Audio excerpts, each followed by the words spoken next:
ഇന്നലെയുടെ ഓർമ്മകളും നാളെയുടെ പ്രതീക്ഷകൾക്കുമിടയിൽ ഇന്നിന്റെ സുവർണ നിമിഷം, അതാണ് റെഡ് കാർപ്പറ്റ്. റെഡ് കാർപ്പറ്റിലേക്ക് എല്ലാവർക്കും സ്വാഗതം. നമ്മുടെ റെഡ് കാർപ്പറ്റിലെ ഇന്നത്തെ അതിഥി മറ്റാരുമല്ല, നമ്മുടെ എല്ലാം പ്രിയങ്കരിയായ നമ്മുടെ സ്വന്തം ആനി ചേച്ചി. So let's welcome ആനി ചേച്ചി to the stage. നമ്മളിന്ന് മാച്ചിങ് ആണ്. അതാണ് ഞാൻ നോക്കിയേ എന്നാ സാരിയിലൊക്കെ ചുമ്മാ ഒരു രസം. ആനി ചേച്ചി ആവുമ്പോ നമ്മൾ അതുപോലെ കട്ടയ്ക്ക് നിൽക്കണമല്ലോ.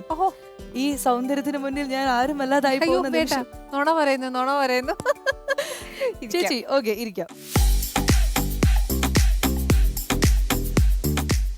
ഞാൻ പറഞ്ഞു വന്നത്, അതായത് നുണയല്ല, അതൊരു സത്യമാണ്. നമ്മളെല്ലാവരും പറയുമല്ലോ, മലയാള സിനിമയിൽ നമ്മൾ എപ്പോഴും എല്ലാവരും ഉദാഹരണം പറയുന്ന ഒരു പുരുഷ സൗന്ദര്യം എന്ന് പറഞ്ഞാൽ മമ്മൂക്ക എന്നൊക്കെ പറയും.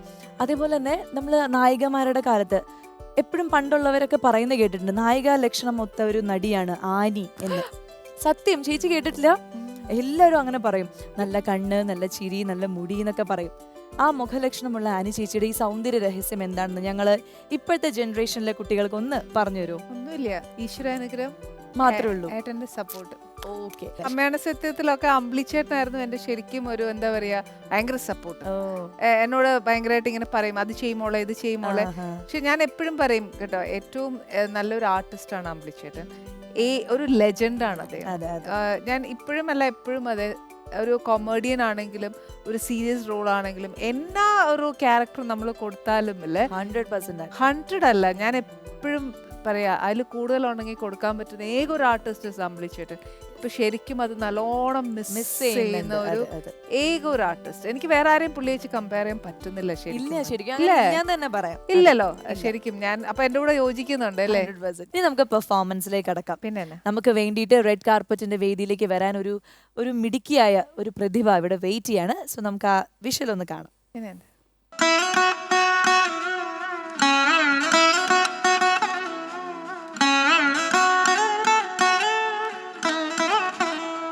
എല്ലാവർക്കും നമസ്കാരം. എൻ്റെ പേര് ഹരിത രാജ്. ഞാൻ ജനിച്ചതും വളർന്നതും എല്ലാം തിരുവനന്തപുരത്താണ്. കഴിഞ്ഞ 4 വർഷമായിട്ട് ഞാൻ സംഗീതത്തിന് വേണ്ടി ചെന്നൈയിലേക്ക് മാറി. ഇപ്പോൾ അവിടെയാണ് താമസം.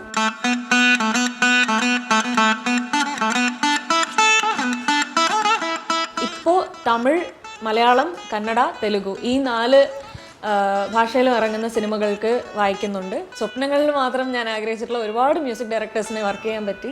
ഹാരിസ് ജയരാജ് സർ, ശരത് സർ, യുവൻ ശങ്കർ രാജ സർ, ഇവരുടെ കൂടെയൊക്കെ ഇപ്പോൾ വർക്ക് ചെയ്യുന്നുണ്ട്.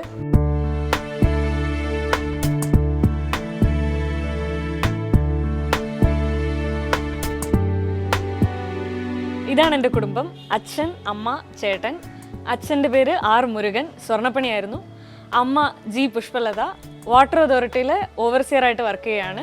ചേട്ടൻ കൃഷ്ണരാജ്, മസാല കോഫി ബാൻഡിൻ്റെ വയലിനിസ്റ്റാണ്. എന്നെ ഏറ്റവും കൂടുതൽ പ്രോത്സാഹിപ്പിക്കുന്നതും വിമർശിക്കുന്നതും ഈ നിൽക്കുന്ന 3 പേരാണ്. എൻ്റെ വലിയ മോഹമായിരുന്നു പാട്ട് പാടുക, സ്റ്റേജിൽ പരിപാടി അവതരിപ്പിക്കുക എന്നുള്ളത്. പക്ഷേ ഇവരിൽ 2 പേരിലും കൂടി അത് സാധിക്കുക എന്നതായിരിക്കും ദൈവനിശ്ചയം. ഞങ്ങളുടെ വീട്ടിൽ പാരമ്പര്യമായിട്ടൊന്നും പാട്ടുമായിട്ട് ബന്ധപ്പെട്ട ആരുമില്ല. ഇപ്പോൾ കുട്ടികളുടെ പേരിലാണ് നമ്മൾ അറിയപ്പെടുന്നത്. അത് വളരെയധികം സന്തോഷം തോന്നുന്നുണ്ട്.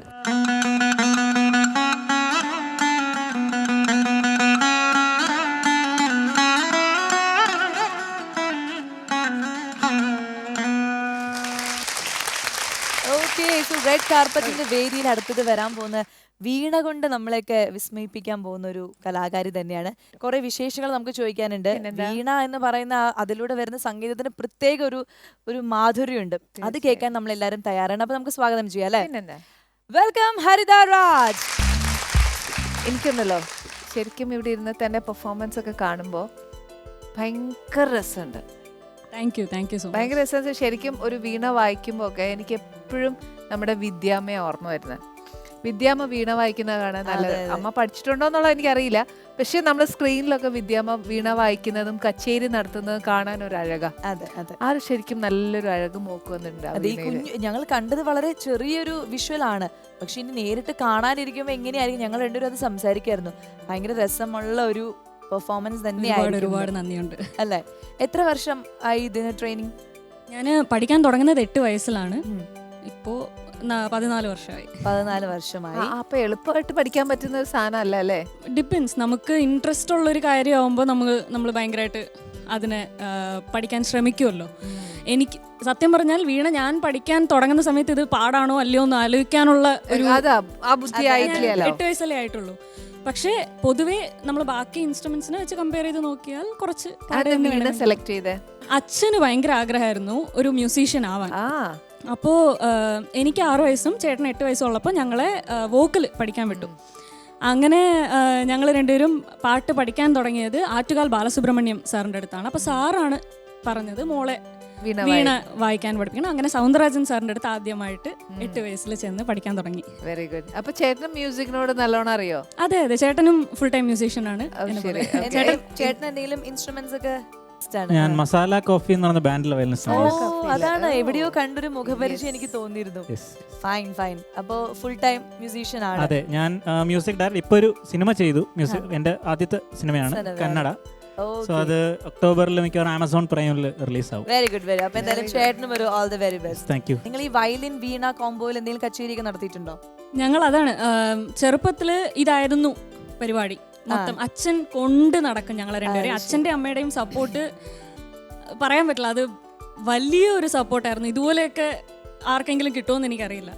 സോ എന്നെയും ചേട്ടനെയും ഈ വയലിൻ വീണ ഡ്യുവോ എന്ന് ചേച്ചി പറഞ്ഞ പോലെ തന്നെ കുറേ പരിപാടികൾ ചെയ്തിട്ടുണ്ട്.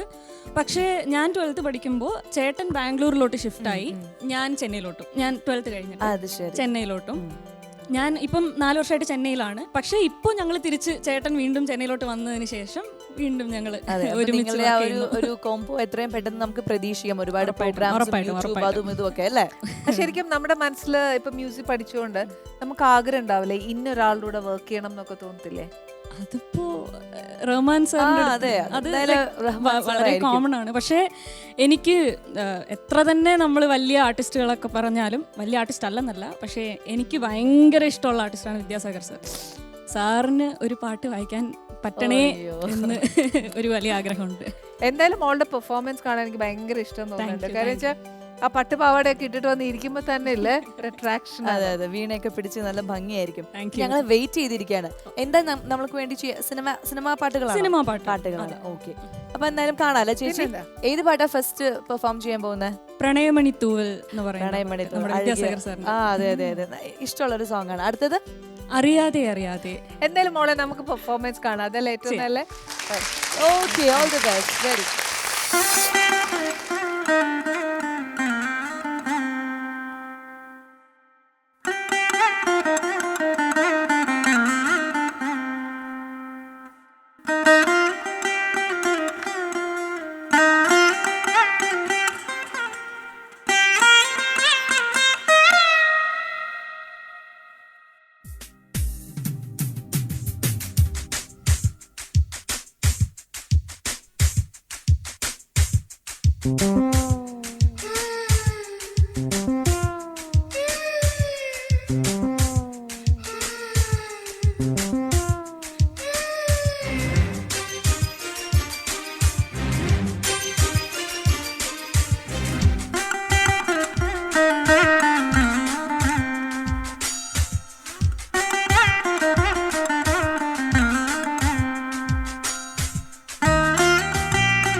ഹരിത ഗംഭീര പെർഫോമൻസ് ആയിരുന്നു എന്ന് പറഞ്ഞാൽ ഒന്നും പറയാനില്ല. ഞാൻ പറഞ്ഞതിന് വല്ല സംശയമുണ്ടോ? ഒരു സംശയമില്ല.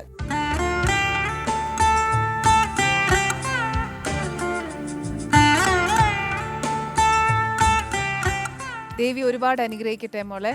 ഇത് ഭയങ്കര എന്താ പറയാ, മോള് വായിക്കുന്ന കാണുമ്പോൾ ഭയങ്കര ഒരു ഐശ്വര്യവും അഴകും ഉണ്ട്. Thank you. ഭയങ്കര പെർഫെക്റ്റ് ആയിരുന്നു വായിച്ചത്. അത് നമ്മൾ പാടുന്ന പോലെ തന്നെ ഉണ്ടായിരുന്നു. ഓരോ സംഗതികൾ, ചെറിയ ചെറിയ കാര്യങ്ങളാണെങ്കിലും അതൊക്കെ ഭയങ്കര നീറ്റായിട്ട് അതിൽ വന്നു. അത് ചിലപ്പോൾ പ്രാക്ടീസ് കൊണ്ടായിരിക്കാം എല്ലാം ആയത്. പക്ഷെ നമുക്ക് ഇവിടുന്ന് കേൾക്കുമ്പോൾ അസാധ്യ പെർഫോമൻസ് ആയിരുന്നു. എനിക്ക് അറിയാതെ ആ സോങ് ഒക്കെ കേട്ടപ്പോൾ ശരിക്കും കരച്ചിലൊക്കെ വന്നു. അത്ര നല്ലതായിരുന്നു. എന്തായാലും ഒരുപാട് സന്തോഷം ഞങ്ങൾക്ക് ആ പെർഫോമൻസ് കാണാൻ സാധിച്ചതിൽ, റെഡ് കാർപ്പറ്റിന്റെ വേദിയിൽ എത്തിയത് എല്ലാം. Thank you so much. ഈ ഒരു വേദി കിട്ടിയതിൽ ഒരുപാട് സന്തോഷം, ഇവരെയൊക്കെ മീറ്റ് ചെയ്യാൻ പറ്റിയതിലും ഒരുപാട് സന്തോഷമുണ്ട്. Thank you. അപ്പൊ നമുക്ക് റെഡ് കാർപ്പറ്റിന്റെ വക ഒരു ചെറിയൊരു സമ്മാനമുണ്ട്. ഓക്കെ, ആയിക്കോട്ടെ.